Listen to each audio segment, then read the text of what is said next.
गौतम बुद्ध ने कहा था कि एक भयंकर जंगली जानवर की तुलना में एक धोखेबाज और दुष्ट दोस्त से अधिक डरने योग्य है, क्योंकि जानवर केवल आपके शरीर को ही हानि पहुंचाता है, लेकिन एक कपटी और धोखेबाज दोस्त आपकी बुद्धि को हानि पहुंचाता है। केवल एक बुरे दोस्त ही आपको उस स्थिति तक पहुंचा सकता है जहां आपको ऐसा लगता है कि यह दुनिया बहुत खराब है, यहां रहने का कोई फायदा क्या है। और यही होता है जब आपको धोखा मिलता है, आपको ठगा जाता है, और केवल व्यक्ति ही जो अंधे विश्वास करता है उसके साथ ठगी होती है।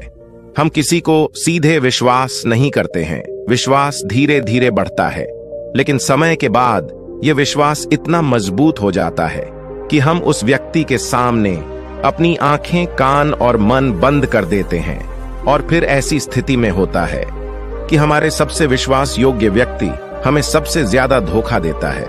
हम दुनिया में विश्वास खो देते हैं और हम सभी को संदेह के साथ देखना शुरू कर देते हैं। वास्तविकता में यह दुनिया धोखे पर चल रही है। हम किसी न किसी को धोखा देते हैं, कहीं ना कहीं या कभी ना कभी अपने जीवन में, और दूसरे लोग भी हमें धोखा देते हैं। दूसरों द्वारा धोखा देना समझना संभव है, लेकिन हमने वर्षों से खुद को ही धोखा दिया है। हम अपने आप को ऐसी बातों को मनाते हैं ताकि हमें सच्चाई का सामना ना करना पड़े, और हम अपने छोटे से दुनिया में खो जाते हैं। धोखा या विश्वासघात एक दो धारी तलवार की तरह होता है। हमें ऐसा लगता है कि हम दूसरे व्यक्ति को धोखा देकर उसे बेवकूफ बना रहे हैं, लेकिन यह कपटी तलवार हमारे सामने खड़ा व्यक्ति का गला उतना ही काटती है जितना कि ये हमारे गले को भविष्य में काटती है। आज की बौद्ध गति से आप यह जानेंगे कि हम धोखे और विश्वासघात से खुद को कैसे सुरक्षित रखें, और इस वीडियो के अंत में हम 10 ऐसे संकेत के बारे में सीखेंगे जो एक ठग और झूठा में पाए जाते हैं। एक जवान लड़का बहुत क्रोधित हालत में था और वह बकर के जरिए स्वयं हत्या करने की सोच रहा था। जब वह पहाड़ी के शिखर तक पहुंचा तो उसने चिल्लाया, ये दुनिया इतनी बुरी क्यों है? यहाँ सब इतने स्वार्थी क्यों हैं? क्या मेरे जीने का कोई मतलब नहीं है? उसी पहाड़ी के शिखर पर एक बौद्ध सन्यासी ध्यान में लीन था। उस जवान लड़के की उच्च आवाज सुनकर उसने संचय के साथ उठ गया। उसे एकदम समझ में आया कि यह जवान लड़का यहां स्वयं हत्या करने आया है।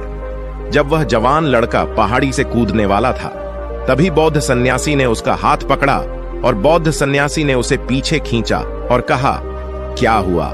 क्या आगे का रास्ता खत्म हो गया है? जवान लड़का ने कहा, कौन सा रास्ता?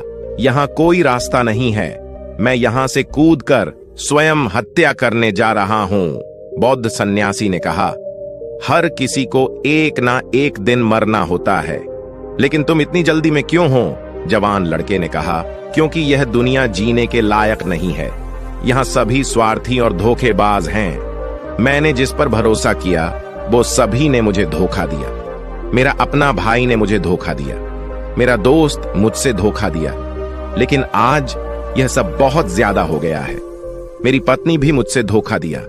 उसने एक अमीर व्यापारी के साथ फरार हो गई। इतने धोखे मिलने के बाद अब मुझे इस दुनिया में जीने का कोई मतलब नहीं है।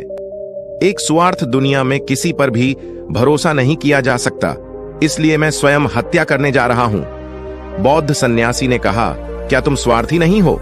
क्या तुम पर भरोसा किया जा सकता है? व्यक्ति ने कहा, मैंने किसी को धोखा नहीं दिया है, किसी से विश्वासघात नहीं किया है। अगर चाहो तो मेरे गांव जाकर पूछ सकते हो। लोग मेरा फायदा उठाते रहते हैं, लेकिन अब तक मैंने किसी के साथ बुरा नहीं किया है। बौद्ध सन्यासी ने कहा, मुझे तुम पर भरोसा नहीं होगा। तुम्हें मुझे यह साबित करना होगा कि तुम स्वार्थी व्यक्ति नहीं हो। व्यक्ति ने पूछा, इसे साबित करने के लिए मुझे क्या करना होगा? सन्यासी ने उत्तर दिया, तुम्हें अगले 1 साल तक मेरे आश्रम में मेरे साथ रहना होगा। फिर यह मुझे पता चलेगा कि तुम ईमानदार व्यक्ति हो या तुम भी दूसरों की तरह स्वार्थी और कपटी हो। व्यक्ति ने कहा, ठीक है, मैं आपके आश्रम में 1 साल तक रहकर खुद को साबित करूंगा। बौद्ध सन्यासी ने उस जवान लड़के को अपने साथ अपने आश्रम में ले गया और उसे अपना शिष्य बनाया। अगली सुबह बौद्ध सन्यासी ने उस नए शिष्य को अपने पास बुलाया और कहा, मुझे तुम पर अभी भी भरोसा नहीं है। लेकिन तुम जाओ और भिक्षा मांगो, तब तक मैं तुम्हारे अन्य गुरु भाइयों को सिखाऊंगा। नए शिष्य ने गुरु को नमस्कार किया और भिक्षा मांगने के लिए जाने चला गया। उसने आज तक भिक्षा नहीं मांगी थी, इसलिए उसे भिक्षा मांगने में बहुत परेशानी हो रही थी। भिक्षा के लिए उसके मुंह से शब्द नहीं निकल रहे थे। उसका अहंकार उसे रोक रहा था। उसके अंदर उसका घमंड उठ रहा था। मास्टर को गलत साबित करने के लिए उसने भिक्षा मांगी और उस भिक्षा को लेकर वह गुरु के पास लौट आया। उसके हाथ में भिक्षा देखकर गुरु ने कहा कि तुम कम से कम किसी हद तक भरोसेमंद हो। मैंने सोचा था कि तुम भिक्षा मांगने में सक्षम नहीं होगे, लेकिन तुमने मुझे गलत साबित किया। मेरे साथ अपने गुंबद पर चलो। गुरु ने कहा, मुझे वहां तुम्हें कुछ दिखाना है। गुरु ने उस शिष्य को छतरी में ले गया। छतरी के ऊपर एक मटका लटक रहा था। गुरु ने मटके की ओर इशारा करके कहा, क्या तुम उस मटके को देख रहे हो?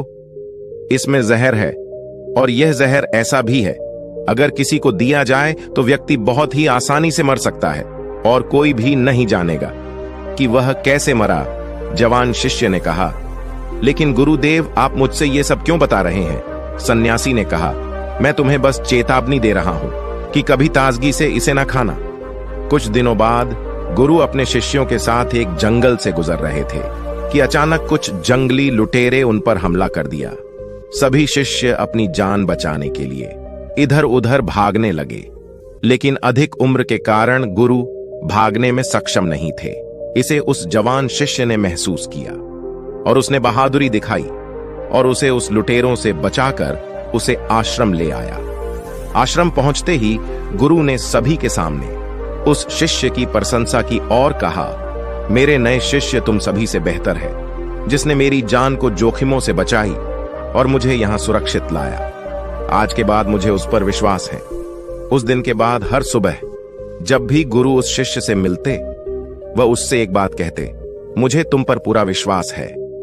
धीरे धीरे गुरु का उस शिष्य पर विश्वास बढ़ता रहा और यह इतना बढ़ गया कि एक दिन गुरु ने शिष्य को अपने पास बुलाया और कहा, मेरे पास कोई पुत्र नहीं है, लेकिन तुम मेरे बेटे की तरह हो। मैं अब बूढ़ा हो गया हूं, इसलिए मेरी मृत्यु के बाद मैं चाहता हूं कि तुम इस आश्रम की जिम्मेदारी को अपने हाथों में लो। शिष्य ने कहा, गुरुदेव, अगर यह आपकी इच्छा है तो मैं भी आपके सुख के लिए इस जिम्मेदारी को संभाल लूंगा। यह कहते ही शिष्य चला गया। कुछ दिनों बाद गुरु बीमार पड़ गए तो उसने आश्रम के सभी शिष्य को बुलाया और घोषणा की कि युवा शिष्य उसके बाद इस आश्रम को संचालित करेगा। दिन धीरे धीरे बीतते गए और वह युवा शिष्य की मन की बेचैनी बढ़ने लगी। उसे जितनी जल्दी हो सके आश्रम को कब्जा करना था। वह हर सुबह गुरु के पास जाता, उनकी सेहत पर कोई प्रभाव पड़ रहा है या नहीं दिखने के लिए, लेकिन गुरु की सेहत दिन प्रतिदिन ठीक हो रही थी। अब उसकी सहन शक्ति का बांध टूट रहा था। उसकी रातें नींदहीन हो गई। वह हमेशा सोचता रहता था मास्टर को कैसे रास्ते से हटाया जाए, और कोई भी न जाने, कभी कभी उसे यह ख्याल आता था कि मास्टर को नदी में धक्के मार दे, लेकिन अगले ही पल उसे यह अनुभव होता कि मास्टर एक अच्छा तैराक है, वह तैरकर निकल जाएंगे। कभी कभी उसे यह विचार आता था कि वह मास्टर को गले दबाकर मार देगा। सभी जानते हैं कि मैं मास्टर का विश्वास पात्र हूं, इसलिए किसी को भी मुझ पर संदेह नहीं होगा। लेकिन फिर वो सोचते हुए अपने आप से वो बात करता है कि यदि थोड़ी सी गड़बड़ी अगर हो गई तो हालात और बिगड़ सकती हैं। उसे कुछ ऐसा तरीका ढूंढना होगा जिससे कि मास्टर तो मरे ही और सबको ये लगे कि यह एक पराकीर्तिक मौत हुई है और इसे ईश्वर ने स्वीकार किया है। एक दिन वह युवा शिष्य मास्टर के कुटिया में मास्टर के पास बैठा था। तभी उसकी नजर ऊपर लटकती हुई उस मटके पर पड़ी। उसे याद आया कि मास्टर ने कहा था कि इसमें जहर है, और वह जहर ऐसा है कि अगर किसी व्यक्ति को दिया जाए तो व्यक्ति बहुत आसानी से मर सकता है और किसी को भी पता नहीं चलेगा कि वह कैसे मरा। उसने सोचा कि इस जहर को मास्टर को देना सही होगा और कोई भी नहीं जानेगा कि वो कैसे मरा। फिर उसके पास पूरे आश्रम पर काबू पाने की संभावना भी होगी। अगले दिन उसने गुप्त रूप से मास्टर के कुटिया से वो जहर चुराया और मास्टर के भोजन में मिला दिया। मास्टर ने वो रात का खाना खाया और सो गए। लेकिन सुबह होने पर पूरा आश्रम जाग उठा, लेकिन मास्टर नहीं उठे। शिष्य गुरु के कुटिया में गए और देखा कि मास्टर मर गए हैं। जब उस युवा शिष्य को ये जानकारी मिली तो उसके अंदर बहुत खुशी हो गई और वह आश्रम का नियंत्रण संभालने का कार्य शुरू कर दिया। आश्रम में एक पुराना शिष्य भी था। वह सब कुछ खामोशी से देख रहा था। वह अपने कुटिया में गया और वहां से एक दवा लेकर आया और मास्टर को दिया। कुछ ही समय में मास्टर की चेतना वापस आई और वह ठीक से उठकर बैठ गए। ऐसा देखकर उस युवा शिष्य के पैरों तले जमीन खिसक गए। वह बहुत घबराया हुआ था। गुरु ने बाकी शिष्यों को उनके कार्यों पर भेज दिया और युवा शिष्य को अपने पास बुलाया और कहा, क्या तुम अभी भी विश्वास योग्य हो? क्या तुम मुझे धोखा नहीं दोगे? क्या तुम स्वार्थी नहीं हो? शिष्य गुरु की पांवों में गिर पड़ा और कहा, मुझे नहीं पता कि मैंने इस अपराध को कैसे किया है। मैंने आज तक किसी को धोखा नहीं दिया है। लोग मुझे धोखा दे रहे हैं, लेकिन नहीं जानता कि मैंने आज आप पर धोखा क्यों और कैसे किया। गुरु ने कहा, तुम मुझे धोखा नहीं दे सकते, क्योंकि मैंने कभी तुम पर विश्वास ही नहीं किया है। मैं किसी पर भी विश्वास नहीं करता। मैं केवल उसी पर विश्वास करता हूं जो मैं अपनी आंखों से देखता हूं, और मैं तुम्हारे भीतर की लालसा देखना चाहता था, और मैंने तुम्हें यह लालसा जानबूझकर दी थी। क्योंकि किसी को धोखा देने के सिर्फ 3 ही कारण होते हैं। पहला स्वार्थ, दूसरा लालसा और तीसरा ईर्ष्या।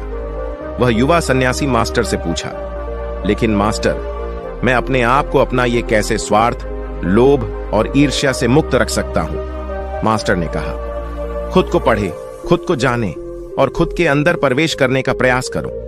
इंसान में बहुत महान संभावनाएं होती हैं। वह खुद को कुछ भी बना सकता है, वह कुछ भी हो सकता है। और जब आपको मौका ना मिले तो अपने अंदर देखे और जानने की कोशिश करें कि आप क्यों बदल रहे हैं, कौन आपको बदल रहा है, क्या यह परिवर्तन अच्छा है या बुरा, आत्मनिरीक्षण करो।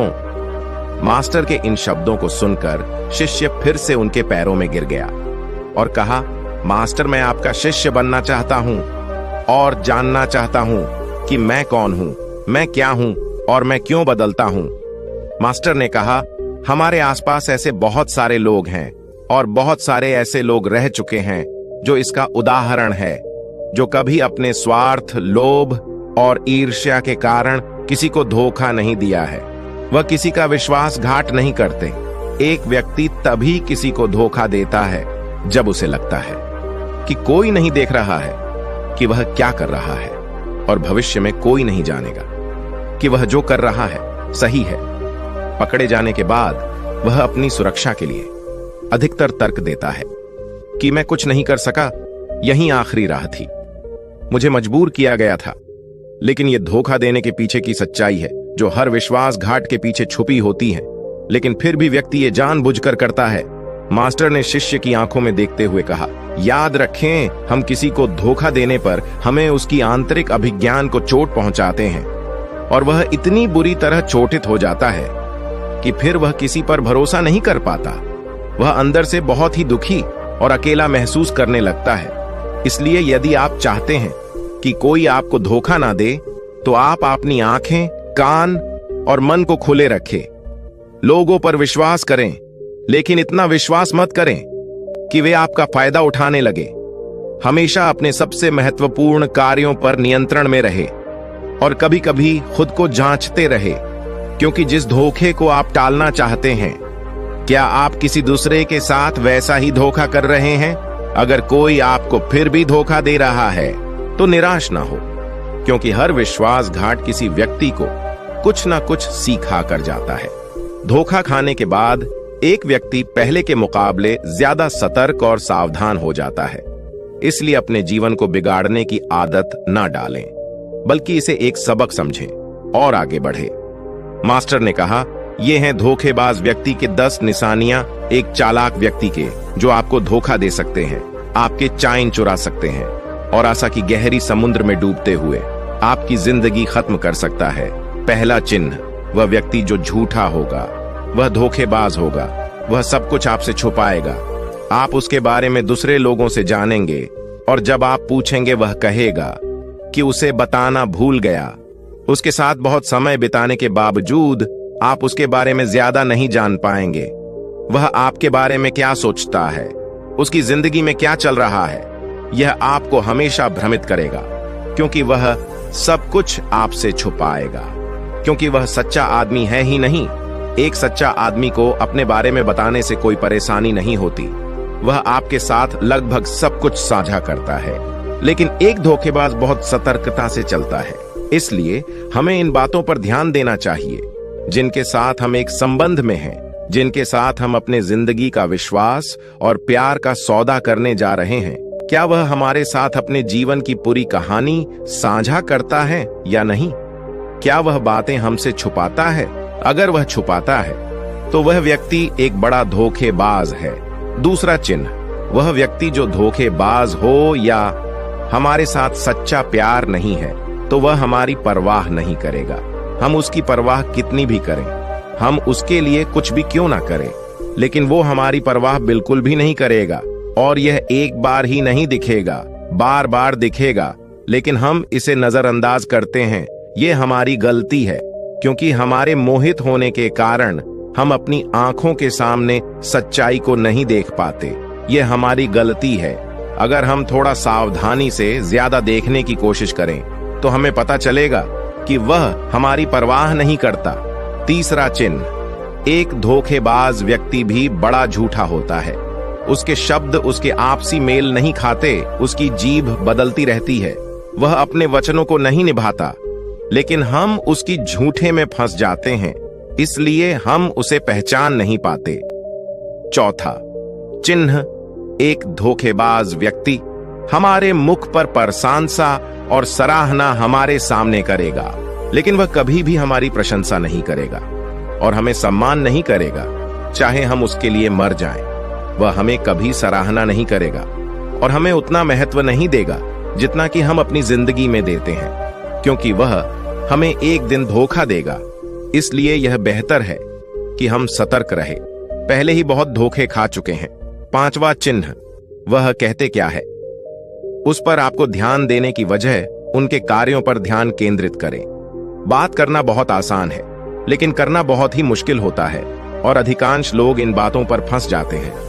इसलिए चाहे वह आपसे कितनी भी बातें करे, आपके साथ कितने वादे करे, जब तक वह उसे दिखाने का प्रदर्शन नहीं करता, तब तक उस पर विश्वास ना करें। छठा चिन्ह, यह अक्सर प्यार के संबंध में देखा जाता है कि यह धोखेबाज व्यक्ति उस व्यक्ति को कैसे पकड़ता है जो उससे प्यार करता है, जैसे कि उसके सामने हमेशा उपलब्ध होता है। वह कहीं नहीं जा रहा है, वह उसके लिए यहां रहेगा, उसे ना तो सम्मान करेगा और ना ही सम्मान देगा, और अगर सम्मान के लिए विनती की जाए तो वह उसे और अधिक अपमानित करेगा।